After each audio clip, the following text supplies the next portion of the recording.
For those of you who don't know me, I am Emily Riley. I'm the Director of Public Engagement at Bard Graduate Center, and I'm really delighted to welcome you to today's program. I'm a white woman with curly brown hair styled in a side braid with a red ribbon. I'm wearing a navy shirt and I'm sitting in my living room, and there are lots of plants behind me. I'd like to begin with a land acknowledgement. While we have the privilege of convening virtually today, we also have the responsibility to acknowledge that many cities and institutions in America were founded on the exclusions and erasures of many indigenous peoples, including those on whose land, Mannahatta, from which we are hosting this event. The land of the 5 boroughs that make up New York City are the traditional homelands of the Lenape, Merrick, Canarsie, Matinecock, and Rockaway nations. Despite systemic erasures, these lands persist as intertribal trade lands under the stewardship of many nations and over 115,000 intertribal Native American, First Nations, and Indigenous peoples who currently call New York City home. In addition, I'd like to acknowledge those whose ancestors did not arrive on these lands of their own free will, and whose tremendous cultural, economic, and technological contributions continue to provide the foundations of our lives. Welcome to Curators on Curating. A map is not the territory, unsettling the curatorial voice in Shaped by the Loom. Our program today will feature Hadley, Jensen, Rapheal Begay, and Juliana Fagua-Arias, who's currently having Wi-Fi problems. This program is the second in a series of 3 that preview upcoming BGC exhibitions. So if you enjoy today, please come back and join us on June 10th for Threads of Power, which is previewing our Lace exhibition with curators Emma Cormack, Ilona Kos, and Michelle Major. I want to point out a couple of housekeeping elements. This Zoom webinar has closed captioning enabled. It is AI closed captioning, so if there are a couple, it will auto-correct itself, so there may be some spelling mistakes, but you can enable that in the bottom of your screen by clicking the closed caption function, which is on my screen is to the right and has a CC in a box. We also invite you to submit questions throughout the program as they come to you. You can do that by using the Q&A function. We'll get to those questions at the end when we move into the group conversation element of the program. And I'm now going to hand it over to Hadley Jensen. Hadley is the curator of Shaped by the Loom, which is an upcoming digital exhibition at BGC. Hadley's research addresses the intersections among art, anthropology, and material culture, and he's currently a postdoctoral fellow in museum anthropology, which is a joint appointment here at Bard Graduate Center with the American Museum of Natural History. So thank you again for being here, and Hadley, over to you. Thanks, Emily. Good afternoon to all of you, and thank you for joining us. We're very pleased to have this opportunity to share our work with you today. As many of you know, exhibition making is a key component of what we do at Bard Graduate Center, and a mode of storytelling, which has found new forms of expression in the digital realm, as our lives have increasingly moved online in the last year. We hope our discussion today will provide a window into the curatorial process of Shaped by the Loom, Weaving Worlds in the American Southwest, which is the first virtual exhibit to showcase the American Museum of Natural History's collection of Indigenous textiles from the greater American Southwest. Set to launch in spring of 2022. It takes many voices to tell this story, and in the spirit of collaboration, I'd like to begin by acknowledging the people and places who have helped to bring this project to life over the last 3 years. I'm just going to share my screen.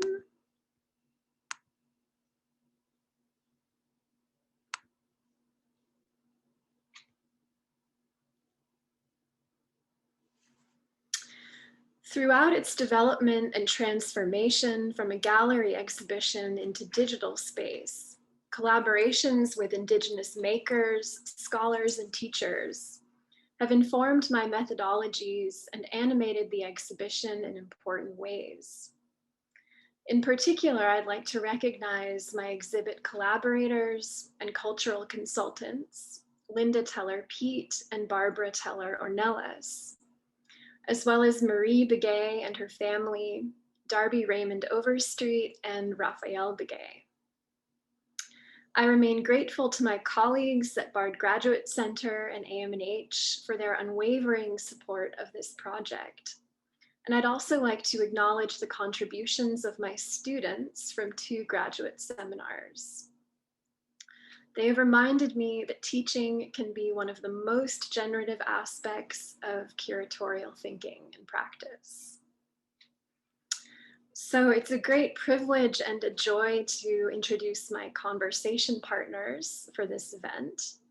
Rapheal Begay, Dene photographer and curator, currently based on the Navajo Nation, and Juliana Fagua-Arias, who I hope will be joining us shortly, second year MA student here at BGC. And they've both shaped this project in vital ways, both personally and professionally.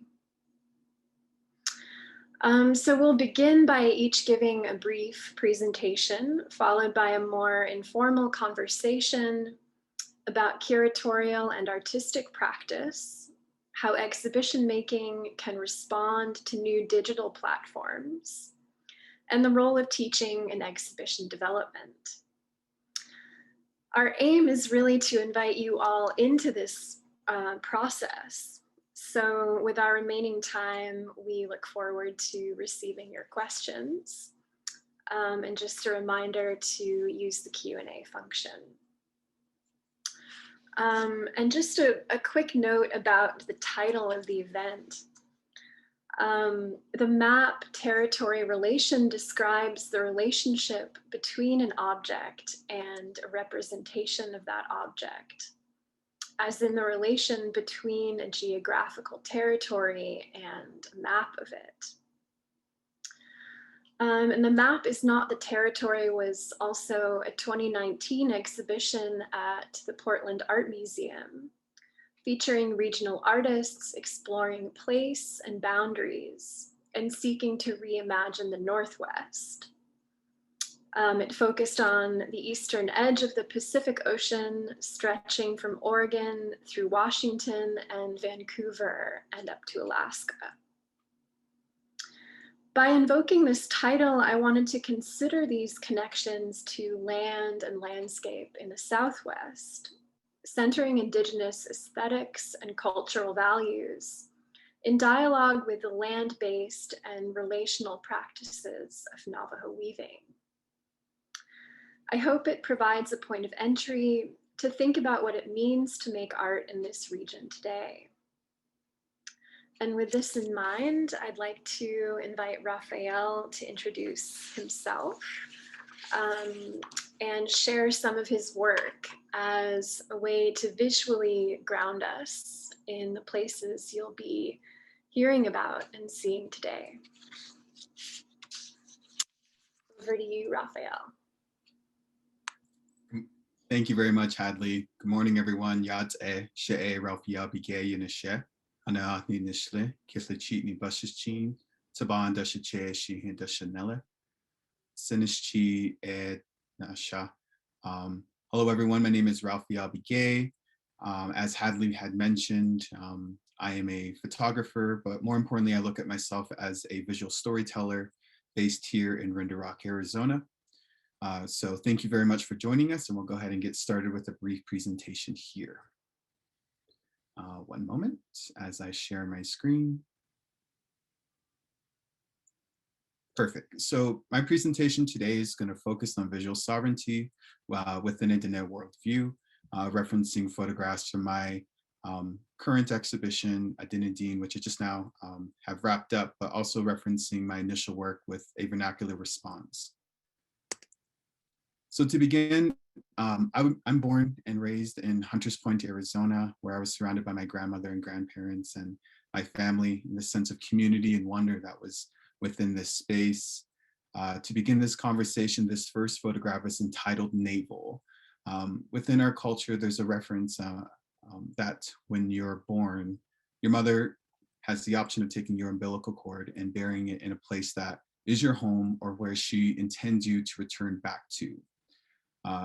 Within my own childhood growing up, I was aware that my umbilical cord, my belly button, is buried in the sheep corral, my grandparents' sheep corral.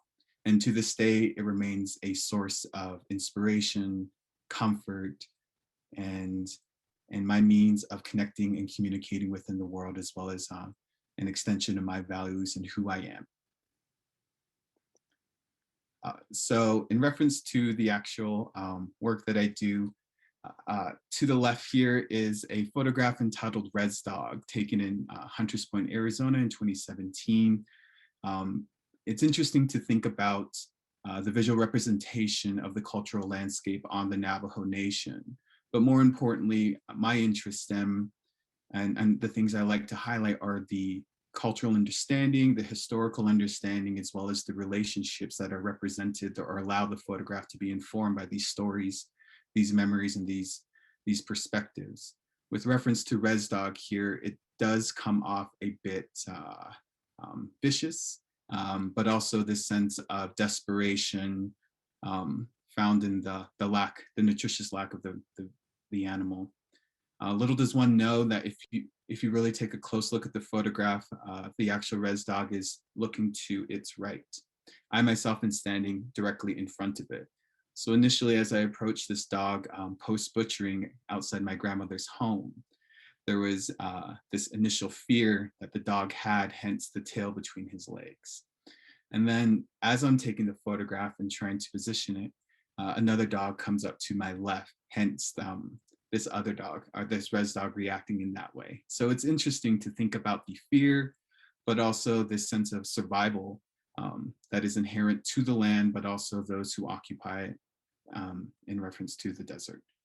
To the right is a photograph entitled Internal, taken in Fort Defiance, Arizona in 2017.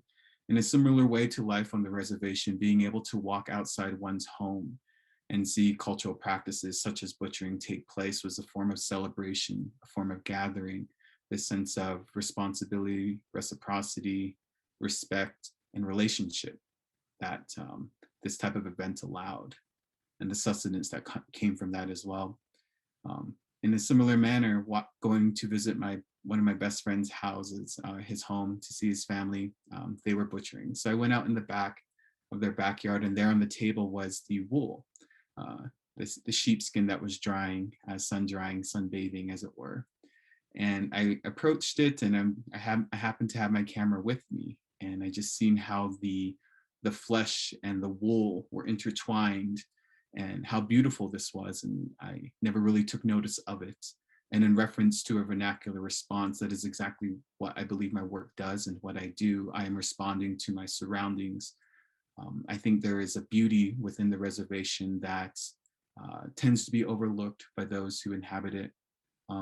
It's not necessarily just the sunsets and the landscapes as well as the culture, but it is also these relationships that have allowed us to exist for time immemorial, and these stories and prayers that come with the respect of that. This photograph here is entitled Origin, Hunters Point, and taken again in Hunters Point, Arizona, where I continuously return to find inspiration, to ground myself, and to remind myself of the work I do and what I hope to accomplish. In reference to Origin, this is my grandmother's home, the late Marie Tábąąhá.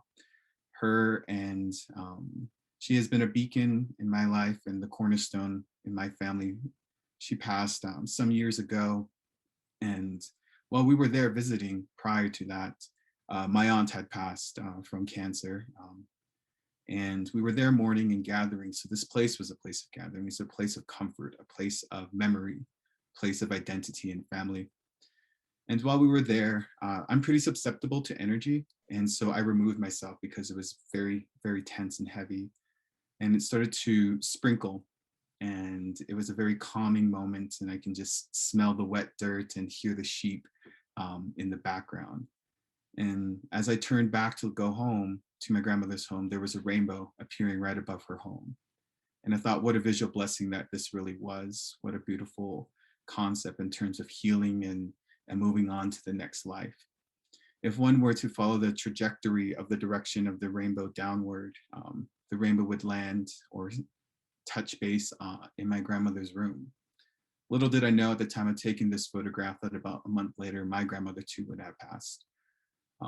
In reference to her presence in my life and the matriarchal society that my people embrace, occupy, protect, and preserve, I thought I'd share this with you today in terms of my foundation and where I come from and the values that I hope to bring into any creative opportunity that I may have, as well as this conversation with you.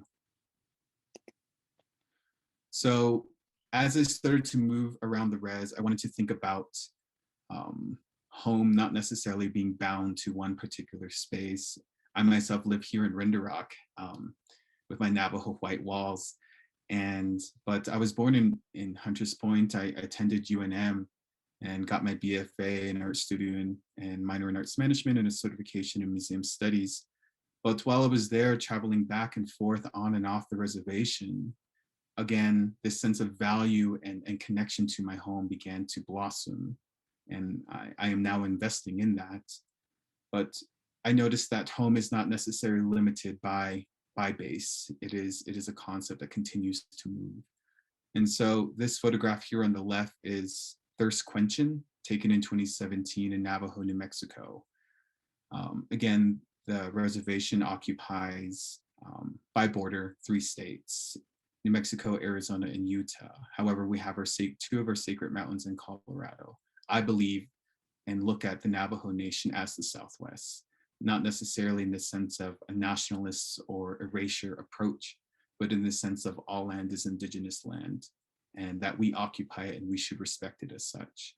But in reference to those relationships comes the elements, comes our own understanding within community and family. In reference to this photograph on the left at Thirst Quenching, this was my best friend Andrea's home in Navajo, her family sheep camp.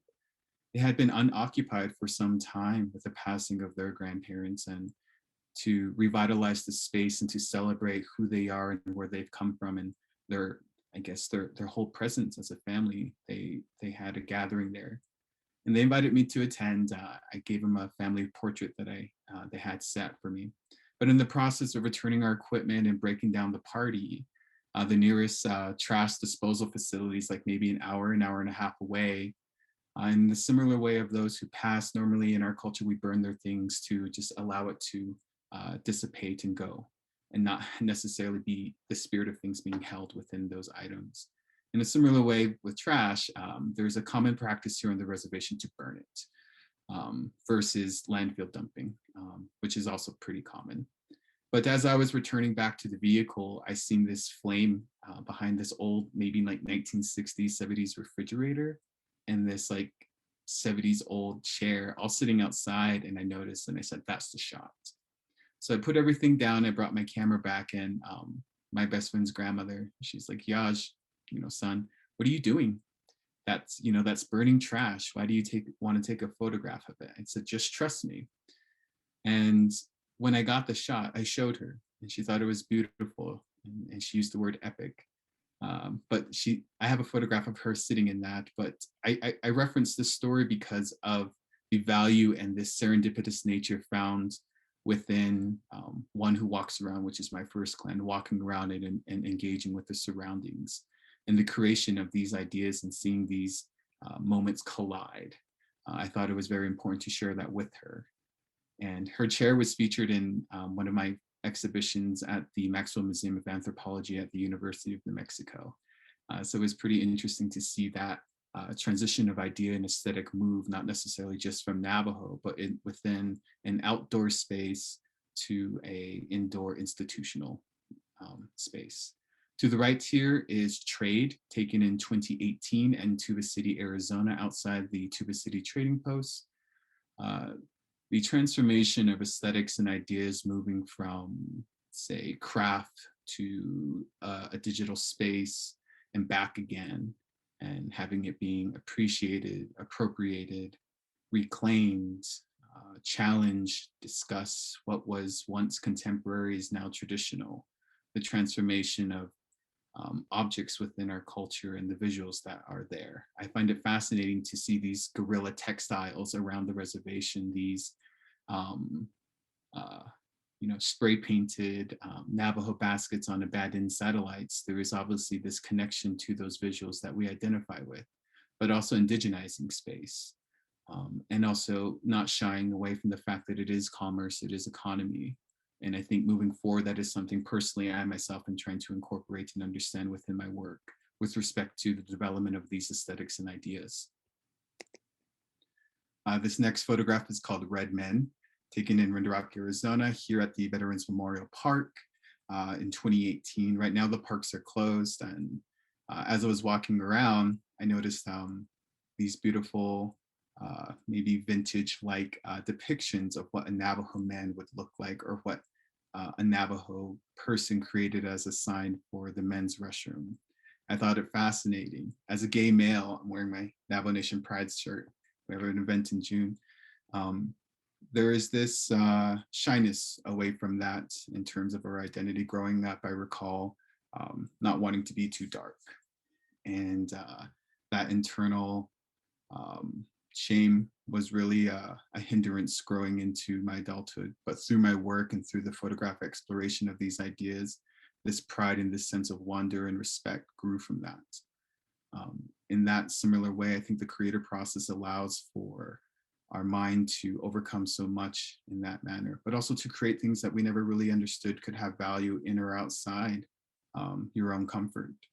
But I wanted to reference that in terms of my journey as a gay male here on the reservation, and how I now use my platform and voice to advocate for others, but also for the work of others, and the creativity and the time and the commitment that comes with actually, making a hand-painted, hand-drawn stencil of sorts for your local park here on the reservation that so many people would just bypass, obviously, because it's the funny thing about it's a restroom door, but now is art. I find it fascinating to take this high and low that is constantly within the reservation.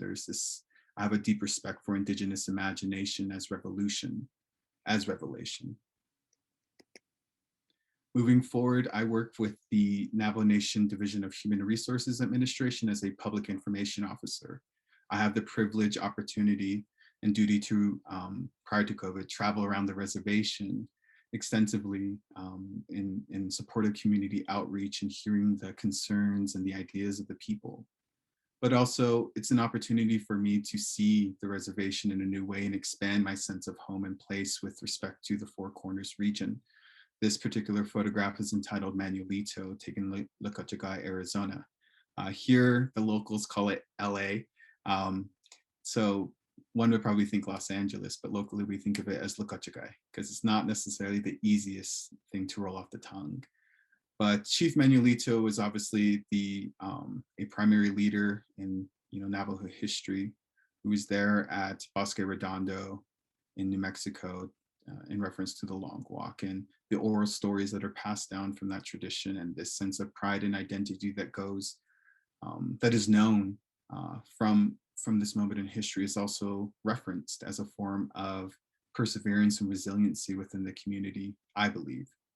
And I thought it was fascinating to see this traditional depiction of Manuelito, traditional, but historic depiction of Manuelito from a photograph, transposed onto an abandoned maybe water tank or post there that is now this creative square for these, to use one's creativity as a form of expression, but also as rebellion. And it's just so beautiful. I thought I'd share that today. Again, with my role with Navajo Nation, here on the res, we have agency fairs. And so it has parades, there's expos, horticulture, art shows, things of the sort. It's a huge gathering here on the reservation. I think it's the biggest forms of gathering we have. And we had the opportunity to create a parade float for the people of Tuba City. And my boss said, well, just throw an emoji up there and call it a day, and let's move forward with it. And I thought, well, I think there's opportunity to create something different, to create a moment, to actually make it a happening. Within my work, I like to reference creative placemaking, really embracing the ideas of that particular location, as well as the themes or even the timeliness of ideas that are happening in conversation of the development of any idea. So referencing that, this is the entitled Navamoji, taken again into the city in 2019. So the way I look at it is the creation of the first Navajo emoji that I've ever seen. And so it's built by 2x4s. He's got a little hat that's referenced back in the photograph with red men that was commonly worn in the early 20th century by Navajos. And he has these aluminum plastic plates that represent his silver concho with the leather band on his hat. He has his nishłĩ for his hair, a traditional Navajo hair bun that was taken with actual yarn and tied. And the idea of it is the perseverance and the continuous presence of an indigenous people, particularly the Ne, throughout the 21st century and moving forward. I think a lot of my work deals with past, present, and future all at once, not necessarily compartmentalized.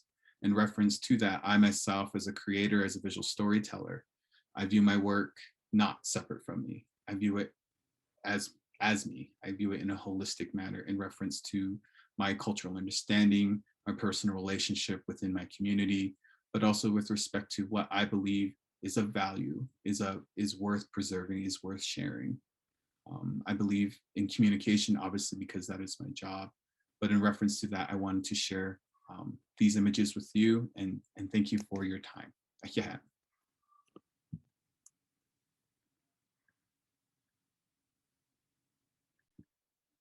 Thanks, Raphael. I'm just going to share my screen again.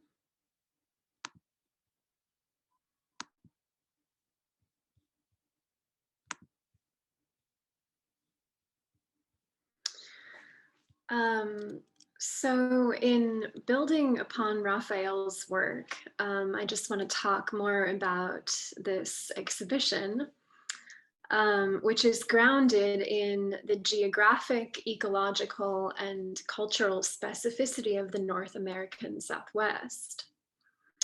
Long traversed by native and non-native inhabitants, it has been a stage for many departures, arrivals, and presences. I speak today from the position of museum anthropologist, curator, teacher, and non-native ally, with the hope that this project provides scaffolding for conversations around constructions of curatorial authority, hierarchies and ways of knowing, and the politics of knowledge production and display. Throughout the development of this exhibit, my aim has been to foster greater cultural awareness and understanding of Navajo weaving by centering the perspectives of its practitioners, cultural producers, and communities. As an art form that has traversed temporal boundaries and encompassed many forms and practices, it has also found vibrant contemporary expressions, which I highlight alongside historic examples. In bringing together different cultures and systems of knowledge production, I reveal how these textiles have been and continue to be made, used, traded, altered, and valued over time. To provide some context, this project really began as a thought experiment in 2018. What might an exhibition about Navajo weaving look like that did not include a single finished textile? Dene weavers and knowledge keepers have often shared with me that most of the work of weaving happens before one even sits down at the loom. So I began to wonder how to translate this relationship between thinking and making that guides the practice of Navajo weaving, and how to locate the material traces of these processes in historic museum collections. As an expression of animate landscapes, kinship networks, cosmological values, tacit expertise, and lived experience, how could we make this expansive process explicit within an exhibition context? How could we visualize these components of making, thinking, planning, and enacting within the gallery and now virtually? And how might we reveal what happens in the space between conception and labor to bring Navajo weaving, dahisló, to life? In his essay, Shishyotush, maybe Raphael will correct me on that pronunciation, but the personification of Navajo weaving, or it is weaving me with it, Wesley Thomas explains, dahisló is the appropriate term for weaving in the abstract. In Navajo discourse, dahisló is a verb referring to the process of integrating the warp and weft in the art of weaving on a setup loom. The word does not change even when the weaving is completed and removed from the loom. The term applies during the full life of the dahisló. This digital exhibit is thus a kind of deep dive into the connection between mind, body, and material, centering two case studies that reveal the deeper structures of process, making a weaving and making a dye chart. Together, they reveal common aspects of making that relate to Dene ways of thinking about, articulating, and performing craft process. In striving to bring specificity to the documentation and interpretation of AMNH's historic collection, which has not been exhibited until now, we elevate the voices of contemporary Native artists and makers to express the cultural legacy and continued vibrancy of weaving traditions in the region. So now I want to get more specific about how we're enacting these ideas through the digital exhibit and what this collaborative process has looked like. This is now the third year that I've been working on this project, and it has changed dramatically in both scope and medium, largely due to the pandemic. My students last spring worked on developing and designing a prototype for a digital interactive, which was originally intended for the gallery. And note Raphael's photographs here, although they're hard to see, but I think Juliana will be doing a brief demo of this prototype shortly. So it was based on the conceptual framework of a Navajo dye chart and of that dye chart.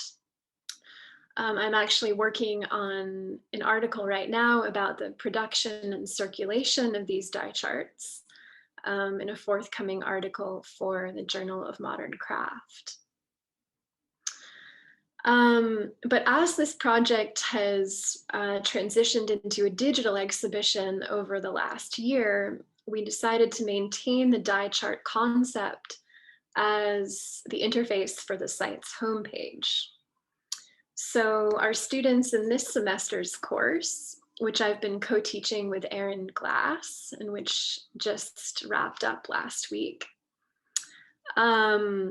these students have been working on original research and exhibition interpretation for the project site based on their chosen exhibit themes.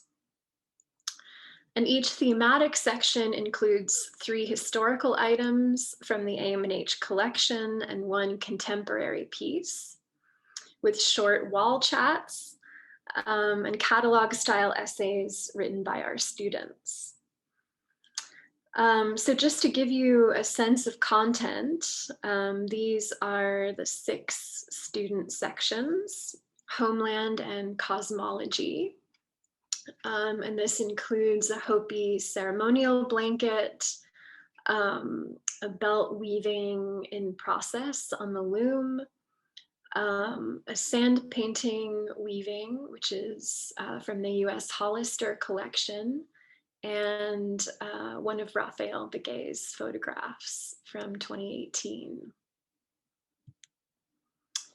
Ecology, which really showcases a kind of material culture collection related to the process of Navajo weaving made by George Pepper. And it includes a selection of dye materials and wool samples. And then this contemporary wedge weave piece by Kevin Aspis. Dyeing and coloring, and I won't go into this in much detail because Juliana will be talking about her own research.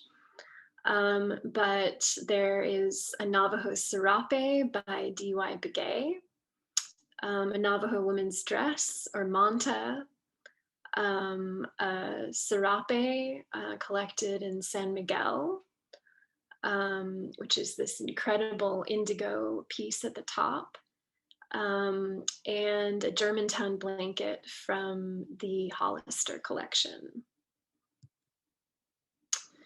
Techniques and technologies, which includes different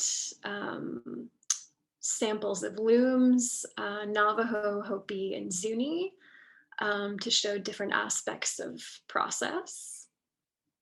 And then a set of contemporary tools owned by Linda Teller-Peet and Barbara Teller-Ornelas. Design elements, which includes this contemporary loom portrait by Darby Raymond Overstreet, titled The Passage, a woman's chief's blanket, a Navajo woman's rug dress, and a Navajo wedding basket. And lastly, value and exchange, which showcases 2 Navajo child's blankets, and this piece by Gerald Naylor from 1937, which depicts this exact piece in the AM&H collection, which is pretty remarkable. And then also a second phase chief's blanket, and this set of miniatures made by Barbara Teller-Ornelas that depict each phase of the chief's blanket. So our students this semester also developed content and a design concept for a digital feature on their corresponding pages. And these ranged from an interactive map that allows site visitors to connect the practice of making to Navajo homeland and cosmology, to a visualization of sheep that provides clickable hotspots to learn about Dene shepherding practices and what makes the Navajo churro breed suited to the local landscape. Macro shots of dye-related materials and an interactive loom that invites viewers to learn more about loom technology, with parts labeled in Navajo or Dene Bizad and English. And just to give you an idea of the scope of the AM&H's collection, there are 294 textiles that are cataloged as Navajo, and of those, 248 are larger blankets. So I won't be going into this in detail today. You'll have to visit the site when it launches in February. But the strength is really in the historical breadth and depth of the collection, which ranges from about 1860 to 1930. The excellent condition of many pieces, and the fact that most have never been seen by the public until now. Many consultations with scholars, conservators, and Native artists, beginning in September 2018, really shaped my own approach to exhibition development, especially in terms of thinking about materials, technique, use, wear patterns, value, display, and interpretation. And actually the first time I had a collections visit in September of 2018, I was with Linda and Barbara, and you see them both pictured here. And they came back for another visit in December of 2019.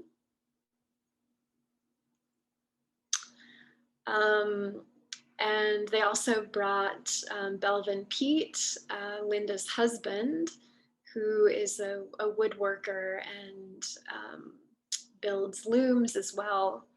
And you can see him, he's holding up this piece. Well, you can't really see him, but he's holding up this piece the way it would have been worn. And Jeannie Braco has also been involved in this project as the conservator and a curatorial consultant. And this is Laurie Webster's hand here. She came for a visit in February of 2019. And here we're looking at the warp on the left here from this incredible Germantown blanket from the Hollister collection, which I think Juliana will be mentioning briefly in her presentation.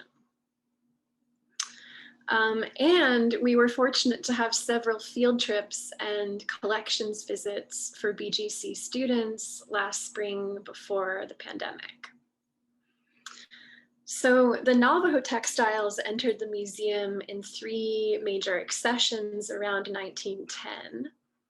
And the blankets they received in that year are older and very valuable, which prompts interesting questions related to collecting trends and dates of production. Most of these have actually remained in museum storage since then, although some were exhibited in the AMNH's Southwest Hall, but this closed in 1960. And for those of you who may be familiar with the scholarship on Navajo weaving, a selection of pieces from the collection was also published in the massive volume Blanket Weaving in the Southwest by Joe Ben Wheat and Ann Headland, as well as in U.S. Hollister's 1903 book, which features his own Navajo textile collection, all of which is at the museum and includes 66 pieces. The impact of traders, commerce, and tourism in the region is an important factor in the formation of the AMNH collection, which includes many pieces that were likely made for the market. And I'm delighted to share that this is the subject of Dr. Ira Jackness's contribution to the project site, and an abbreviated version of his original research on the history of AMNH's Navajo textile collection will be published here for the first time. So to briefly conclude, this project centers Dene aesthetics and ways of knowing in order to underline process, a mode of both understanding and performance, as the key component of Navajo weaving. This treatment of process is often obscured in exhibition contexts rather than displayed and analyzed as a critical part of making or as a form of art in itself. For many of the Dene weavers I've spoken with, value in a textile is often defined by the quality of raw materials, by time spent at the loom, by knowledge shared and exchanged. Rather than relying upon the well-known biographical approach to the study of art, which reconstructs the life history of individual objects or their makers, I suggest an exploration of the materiality of process, By examining the material culture of weaving, dye plants, samples of wool, tools, and looms, as well as its non-material components, cosmologies, kinship networks, intergenerational knowledge exchange, which together form the substance of what Navajo weaving is today. And in thinking about how to add richness, texture, and cultural context to the items we're displaying, we also feel that digital tools can help us to ask new questions, track and trace relationships among objects and makers, and describe relationships between people and place. By creating a kind of guided journey for the site visitor, we hope that this collaborative project will provide an immersive and sensory experience of the animate landscapes and geographic dynamics of the Navajo Nation. And pending funding, this is something we're hoping to do this summer with a project team of 5, which includes Rapheal, through Google 360 panoramic imaging, as well as supporting photographs. We will invite viewers to experience the Navajo Nation from a different vantage point, providing on-the-ground visualizations of the varied topographies that shape practices of making. Based on the cultural significance of the number 5 in Dene culture, we hope to do a 7 to 10 day location-based shoot in each of the 5 agencies on the Navajo Nation, starting in the east and moving clockwise through Eastern Agency, Fort Defiance Agency, Western Agency, Northern or Shiprock Agency, and Central Agency. Guided by our Dene cultural consultant and contributing photographer, Rapheal Begay, we will identify the most sacred sites or points of pride within each area, evoking a rich multisensory document of place from a Dene worldview. Through Google 360 footage, still photographs, and field recordings, we're hoping to document the ecology of relationships that shape the land-based and relational practices of Navajo weaving. This includes the dynamic soundscapes, material movements, and geographic features of each area, from flowing rivers, rock formations, and petroglyphs to natural dye sources, sandstone canyons, and sagebrush flats. Potentially using spatial analysis tools and the highest resolution camera available, we imagine designing and building an explorable space for the viewer. We invite each site visitor to create their own experience through immersive content that integrates 360 time-lapse views of landscape with cultural context, temporal depths, and localized knowledge systems of the region.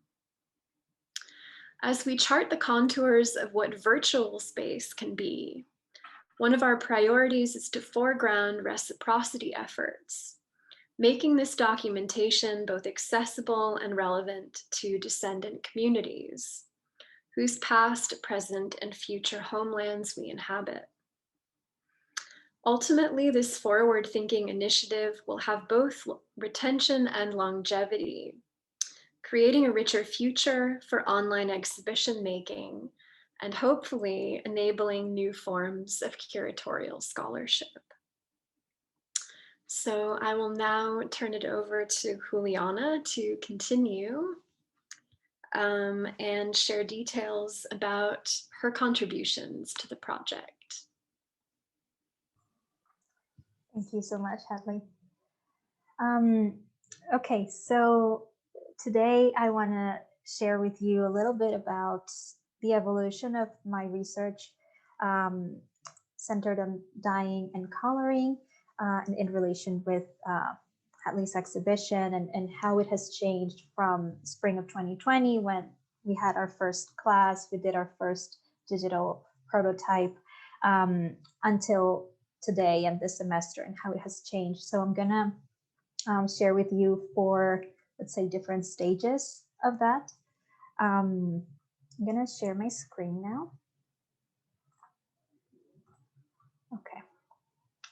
Can you see that? Yes. Okay, good. So this is kind of the first stage of this was our first digital prototype for the exhibition, and as Hadley mentioned, this was meant to be an interactive in the gallery, so we didn't sort of create it with the idea that this would be a digital exhibition, right? We thought public would have the opportunity to see the objects in person and then come to this interactive in the gallery and explore it. This was a project that we did in collaboration with all the MA students with whom I took the class, some of whom are in the public right now. And as Hadley mentioned too, we had this prompt of using the Navajo die chart as a sort of a design principle. So each student had an individual section. And again, you can see we used Raphael's photographs because they kind of matched perfectly with our individual themes. And these are the ones that are highlighted here in red.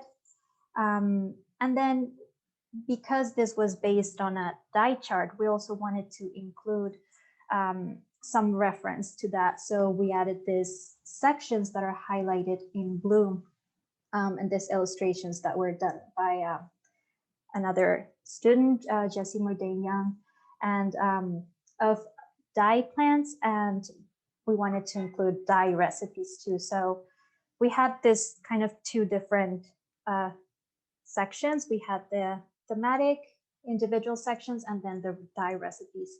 I'm gonna go into my section just to show you the kind of content that we were dealing with.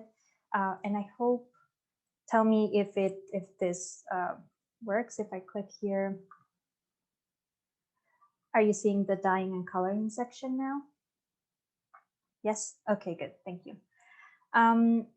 So this was my topic, and I started with this very broad theme of dyeing and coloring, and the way that I decided to make it more specific was I chose to focus in 3 coloring agents: cochineal, indigo, and Germantown yarn. What's particular to these coloring agents is that none of them are really native to the Southwest, and that brought an interesting layer that connects with my research more broadly, and is the trade networks and the connection of the Southwest to Mexico, for example, which is something that really interests me. So again, I'm going to go into cochineal, and I'm just going to read very briefly this paragraph so you can know the types of things that I was interested in at this point. Originated near current-day Oaxaca, cochineal, a domesticated sap-sucking insect, infects cacti across a wide geographical range with a special preference for the prickly pear cactus. Evidence supports that it was cultivated for its brilliant red dye since pre-Hispanic times by the Mixtecs and Zapotecs in Central America and the Incas in South America. Although the American Southwest holds a wild type of cochineal, this yields only about 2 to 7% of carmine colorant, while the Mexican domesticated type yields from 15 to 25%. Archaeological sites dating from the late 18th and early 19th century have yielded the earliest known cochineal dyed yarns in fragments of Navajo dresses and blankets. There is no evidence, however, that these yarns were dyed with local cochineal insects. Rather, scholars believe that vibrant cochineal dyed wool cloths called bayeta, trade cloth, arrived in New Mexico through Spanish merchants, and weavers subsequently unraveled and reused these threads into their own textiles. So this was really what sort of caught my attention about cochineal, the fact that weavers went through this very laborious process of unraveling and including the threads in their weavings rather than dyeing with it. And my section included some supplementary illustrations about the cochineal insect and the process of cultivating cochineal, and then a reference to one of the pieces in the exhibition that was dyed with cochineal. And this is a manta or blanket that I've been working with also this semester, and I really like it, not only because it has this brilliant red panels, but also because in the middle you can see these variations in the wool with brown and black, and it produces sort of this earthy striations that I think are very, very beautiful. So in this was kind of the format that the other two, the Indigo and the Germantown pages followed. So I wanted to mention this first because that was sort of our first steps towards contributing to this exhibition. And now I'm going to actually share a different screen. Let me see. Okay, are you seeing my PowerPoint now? Yes, thank you. So the second stage of my research for this exhibition was the student symposium that BGC organized around indigo. And it was called Indigo, Cultural and Material Histories of a Color. It was held in November of 2020 and gave me an opportunity to sort of dig deeper into the use of indigo in the Southwest. This was also, all of this research was done during the pandemic, so access to everything was really hard. So it was more of like a way for me to know where the gaps were in the literature and how I could contribute to this in the future. But I really connected with the types of value, for example, that's ascribed to indigo, because on the one hand, it was used, for example, as a diplomatic gift, not only amongst indigenous peoples, but also between Spanish and indigenous people. The blue indigo color was very, very valuable. And also it was traded from Mexico. So that sort of gave me this excuse to look more into the El Camino Real between Mexico and Santa Fe, how it was traded in as a cake, an indigo cake, but also as cloths and fabrics. And this particular aspect of indigo in the dye process, it comes, the fabric, when you dip it in the dye vat, it comes out sort of yellow, and then it turns blue upon contact with oxygen. And that is sort of seen as a very magical aspect of indigo. But at the same time, it's very difficult to treat, and it involves, or it involved at least for some time, the use of human urine, for example. So that also, in terms of how the process was perceived and talked about, was a little bit considered sort of like a taint, so something that was not great to share the process of indigo dyeing. So to see all of these different ways that indigo was perceived was really interesting. And it really replaced mostly the previous sources that provided blue for Navajo weavers, because it was so strong and color fast, and it provides a wide variety of blues and greens. So this was an amazing experience. I also was very lucky to be able to interview D.Y. Begay, thanks to Hadley. And this talking with makers about their processes, about their own journeys, really changed completely or enriched my research. And it sort of set me on a new path of always complementing, scholarly research and literature with talking to contemporary makers and being more involved with the process of making. And I wanted to share, this is one of the pieces in the exhibition that was dyed with indigo, also probably with Brazil wood and log wood. It's a classic Mexican serape, and you can see this sort of mosaic effect that is created with the different shades of blue and this very jagged edges. It's really, really beautiful, and something that I'm also interested in this particular piece is that, again, trade networks are very important. So if you see the central medallion and this composition of a frame, a background, and then a central medallion, it's thought to be an influence of Chinese silks and Indian cottons that arrived in Mexico during the early modern period through the Manila galleons. So this connection with Asia is really interesting.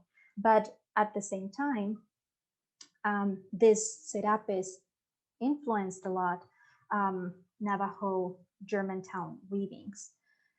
So my interest with this particular piece was that, as you can see, the colors are very, very bright.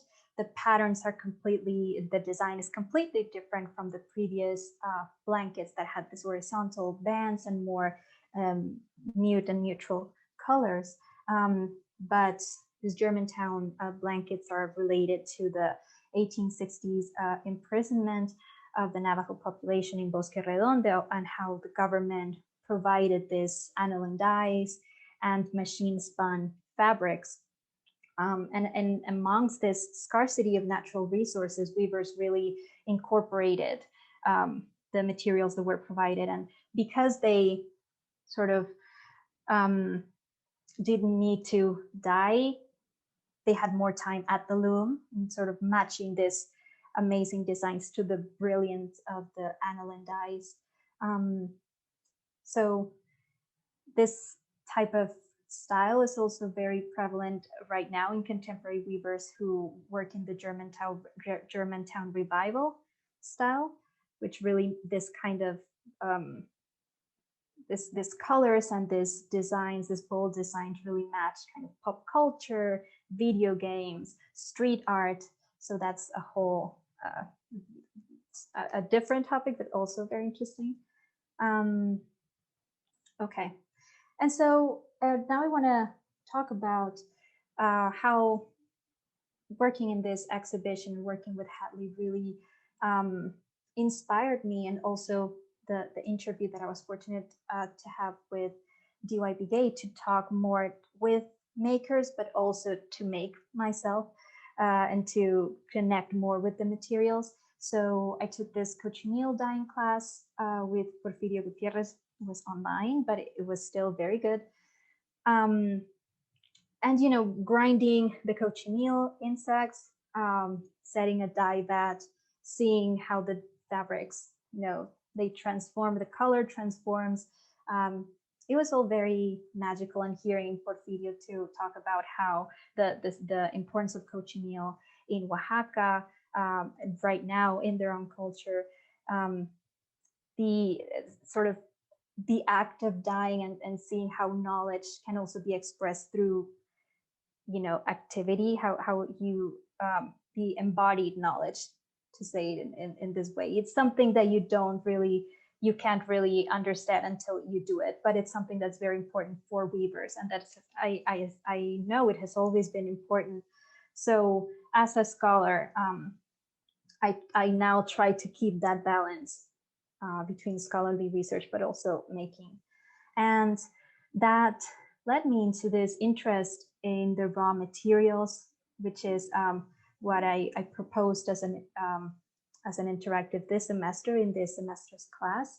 I wanted to connect more deeply with the raw materials, to see them in this very intimate way.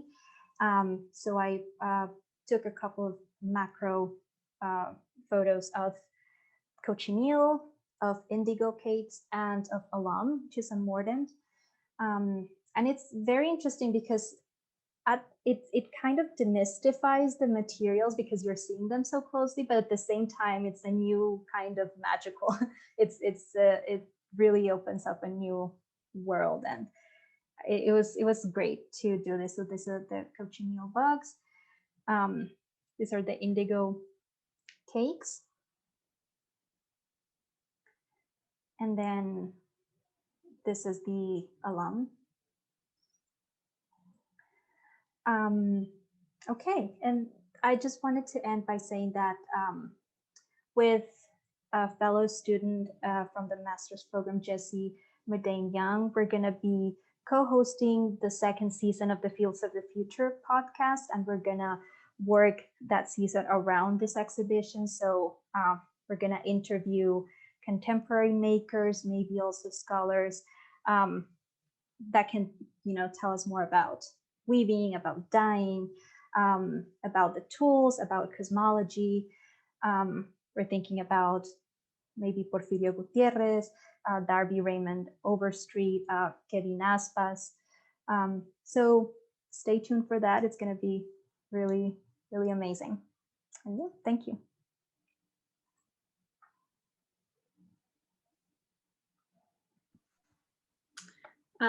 Juliana, thank you so much.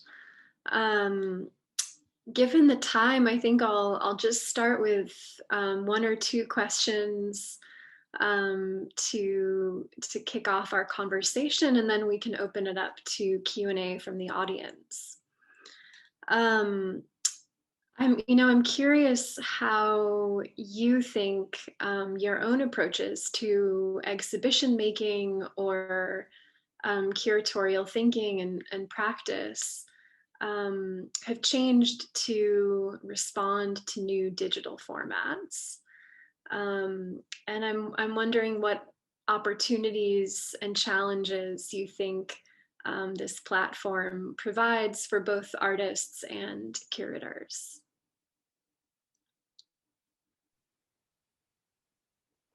In reference to your question, Hadley, it's interesting to see how the pandemic has allowed us the opportunity to take a moment to reflect on our values, on the importance of things that we incorporate into our life.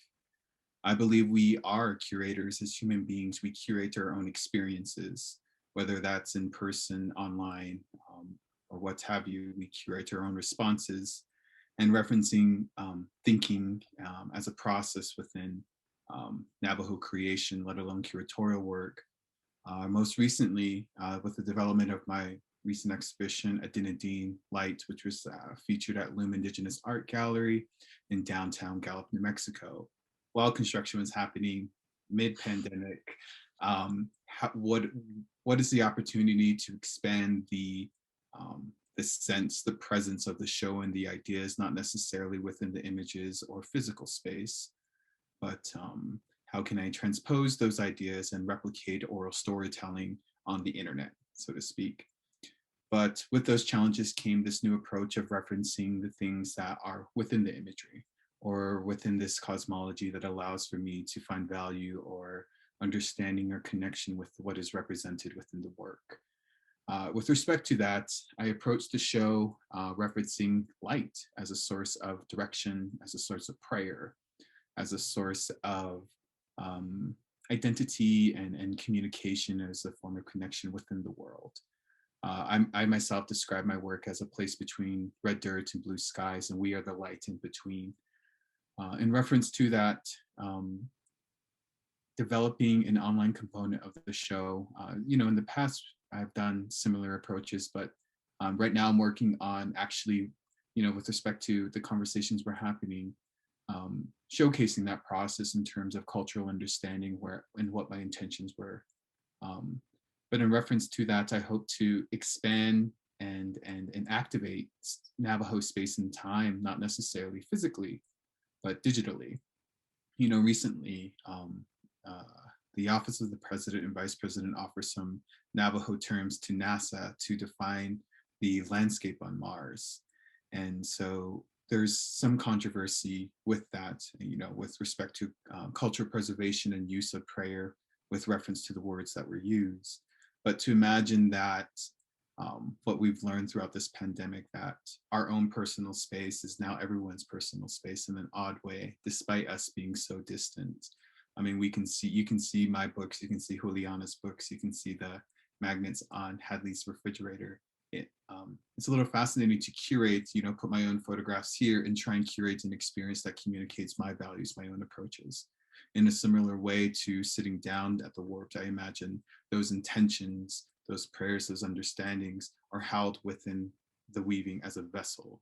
And as you share, as it trades, as it moves, as it's taken down, as it's preserved and conserved, it is a knowledge holder of these systems, of these ways of knowing. I imagine a digital format is the way to go.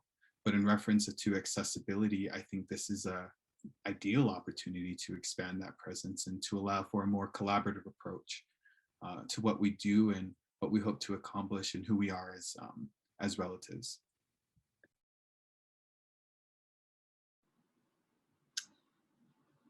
Thanks, Raphael. Juliana, I have maybe a more specific question for you. But in thinking about the life cycle of this project, which you've been involved in for over a year now, how has your own thinking about exhibition making changed through your coursework and also your qualifying paper? Take it in whatever direction you'd like, but okay. Yeah, I think one of the of course, at least at the beginning of the pandemic, the not being able to go to museums and to see exhibitions in person was, to put it this way, like all we knew. So it was like, oh my God, we're not going to be able to interact with these objects again.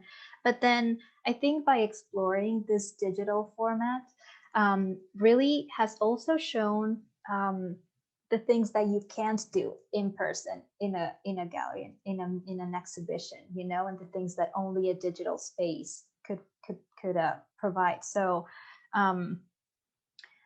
we have been, I have been able as a student, but I'd say also speaking for the other students that participated in the prototype, for example, we really wanted to explore as much media as we could. So we included videos, the possibility of doing interviews and speaking to makers over the phone, over Zoom. That was a possibility that I don't think we had considered until the digital format was basically all we could do, including photographs.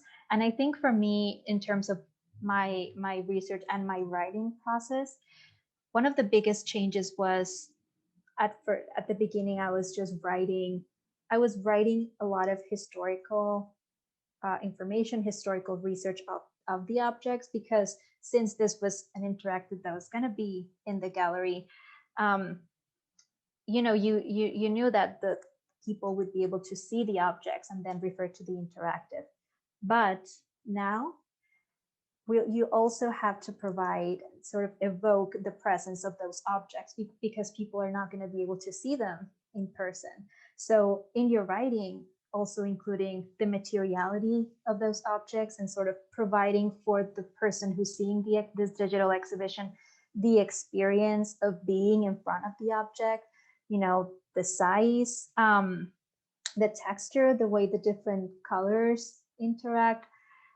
That has been a challenge for me, and that has been something that I feel I have taken into account more, and that I have improved on.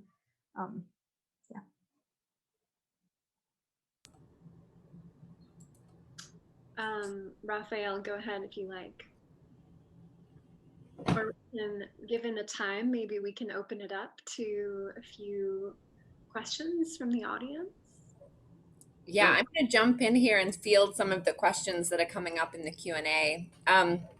Because we're talking about the project specifically right now, and this idea about digital exhibition making, for you all, when you think about the exhibition, who's the audience, or who are you hoping to reach or engage? This is a question from Laurel.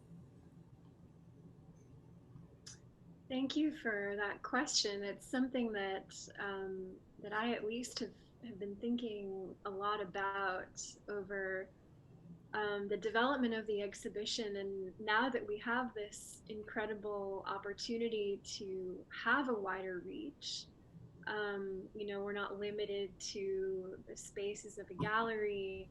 And so we're hoping to be able to develop an educational component that will reach school groups and hopefully the Navajo Nation. But it's really meant to be accessible to as wide of an audience as we can reach. And that includes scholars as well as artists and conservators and the general public. So stay tuned. It's still evolving, and we have a lot of work to do before the site launches in February. But I should also mention that we, in addition to various or very generous support from Bard Graduate Center, we received a grant from the Wyeth Foundation for American Art to develop this site. So that has been a wonderful opportunity. I don't know if Raphael or Juliana, you have any other thoughts about sort of who and reach? Sure.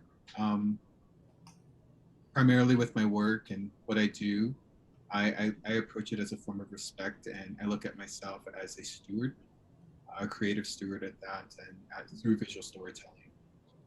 My work primarily focuses, preserves, is in communication with my own people.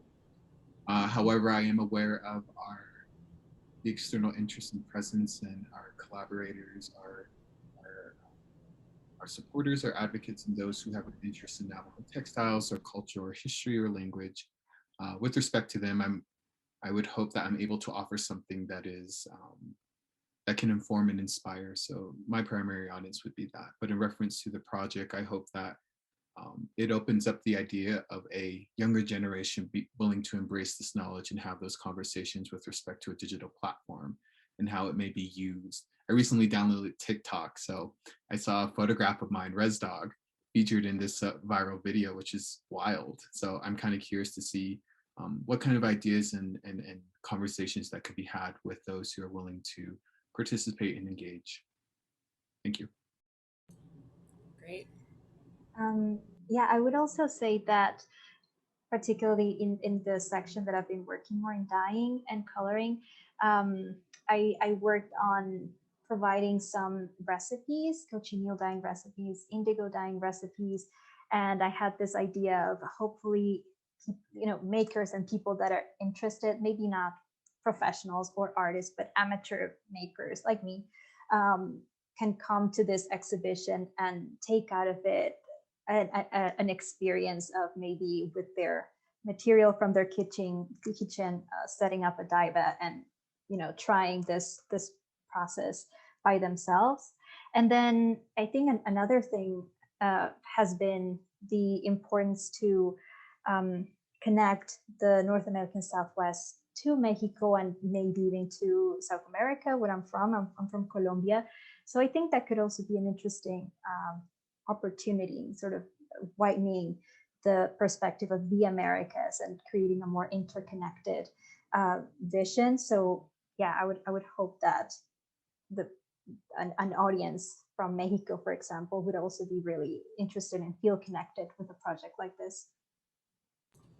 Thank you. The next, I'm going to read this question out loud and then I'm going to rephrase it a little bit. There's a question here about, I'm using the word preservation, but I'm going to change that word a little bit. So Patricia asks, how did you preserve the textiles? Where are they housed now and how are they preserved?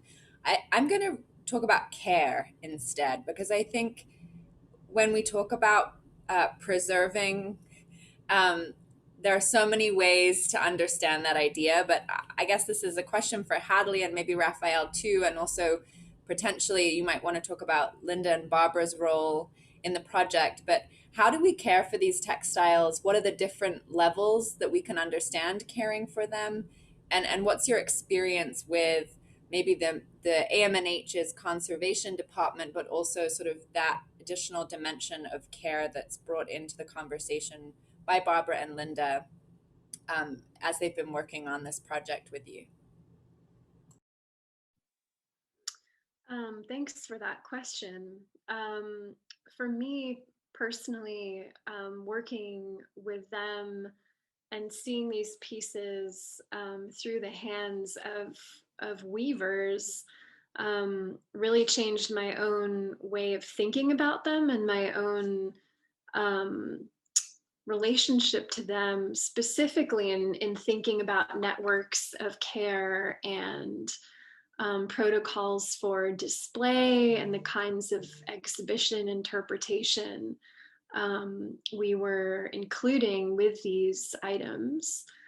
And so just, in terms of logistics, they've been in museum storage at AMNH since they arrived at the museum in 1910 and 1911. And they really haven't been displayed since then. A few pieces have gone out on loan for exhibitions, but because the Southwest Hall closed in 1960, they have largely remained in storage. And so one of the great gifts of having this digital platform is to be able to make this collection available and accessible to descendant communities, to weavers, to various stakeholders. And so we're still thinking through the best ways to do that. Rapheal, do you want to speak a little bit about the idea of conservation and care for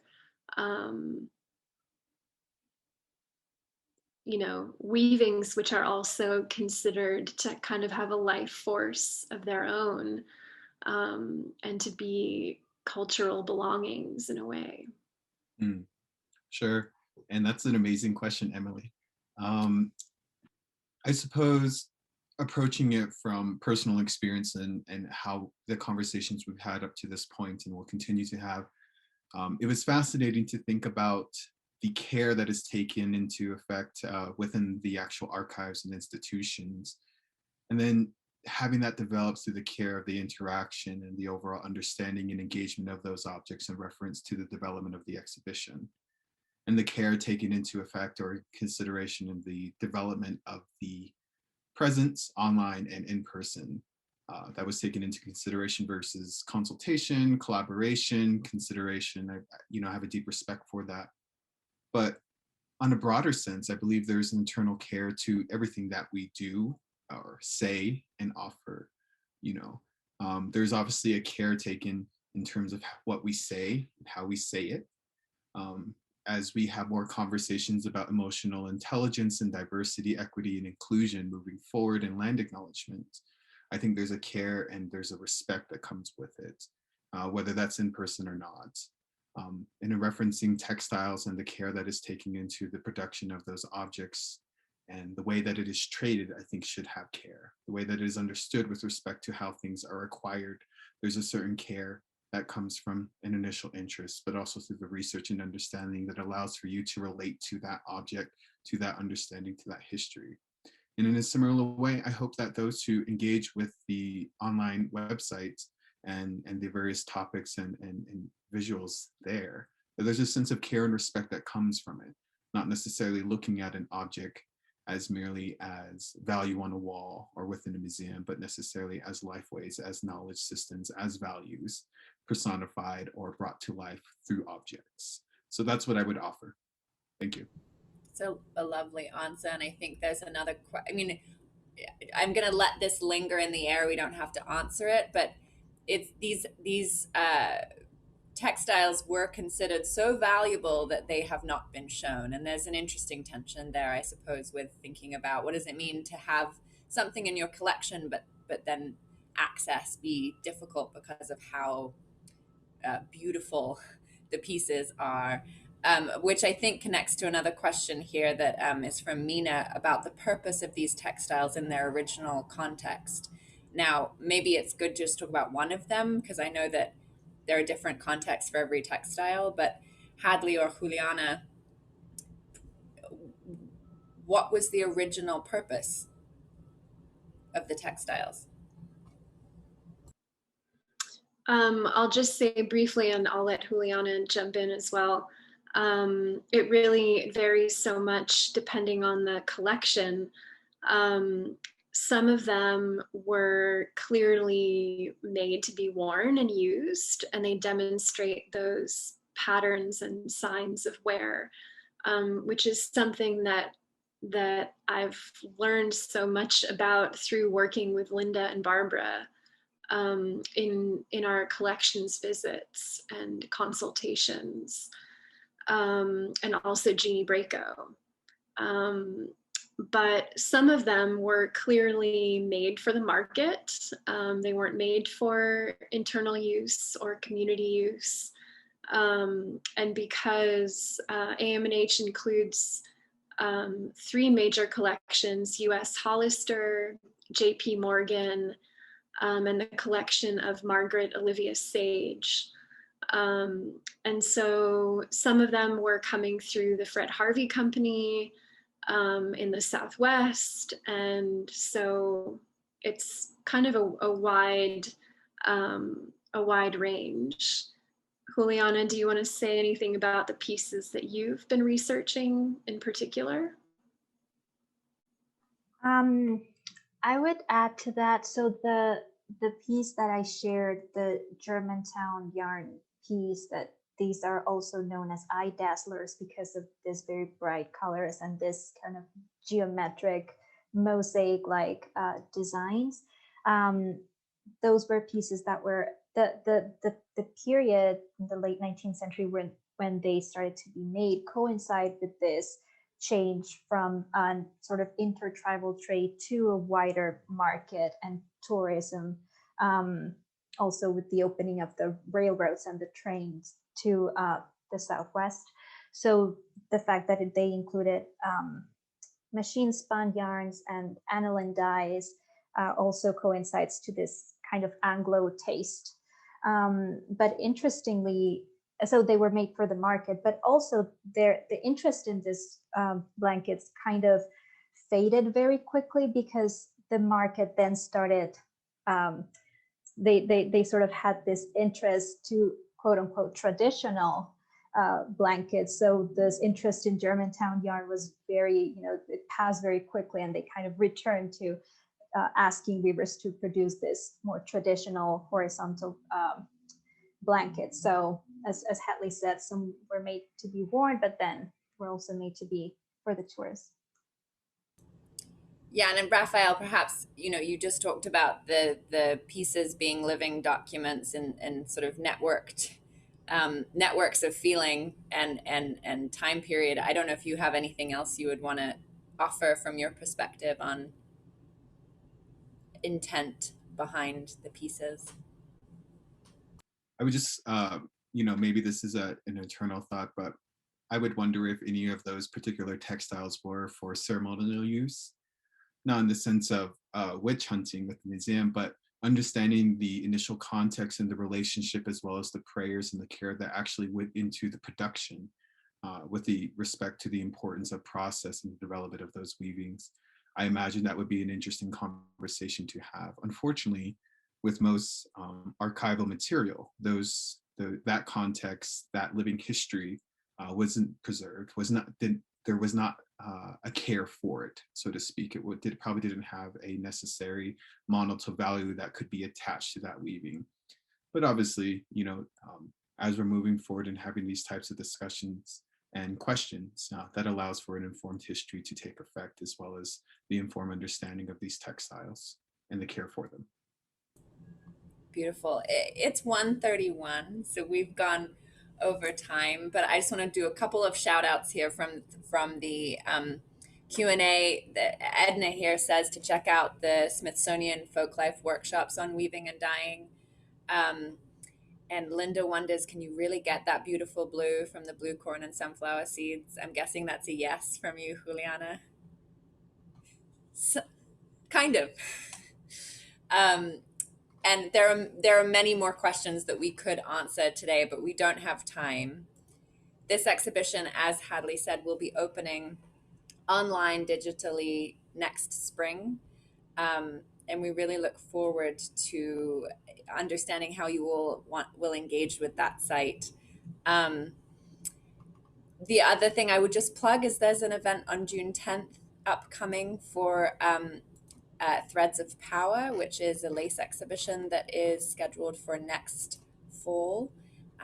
You can learn more about all of our events in the event page of our website, but I'm just going to post the link to that particular event in the chat. But thank you for spending this time with us. And thank you so much to Hadley and Juliana and Raphael for being here and lending your perspectives. I'm going to just leave it to Hadley to have the final word. Well, thank you to my conversation partners, Raphael and Juliana. And thank you all for being with us in this Zoomscape. Hopefully we'll gather in person again before too long. Thanks, everybody. Take good care. Thank you, Raphael and Juliana. Thank you.